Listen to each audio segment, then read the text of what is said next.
কাঁচকলা রান্নার পর অনেকেই আছেন যারা কাঁচকলার খোসাকে ফেলে দেন।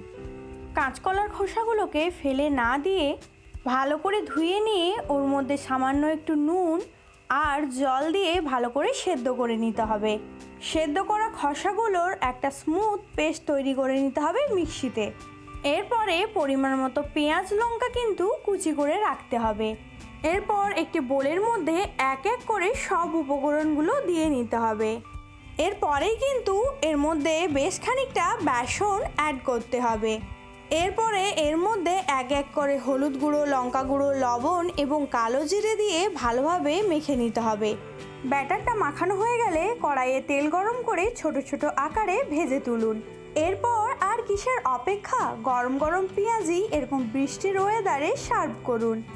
তো রেসিপিটা কেমন লাগলো অবশ্যই কমেন্ট করে জানাবেন কিন্তু।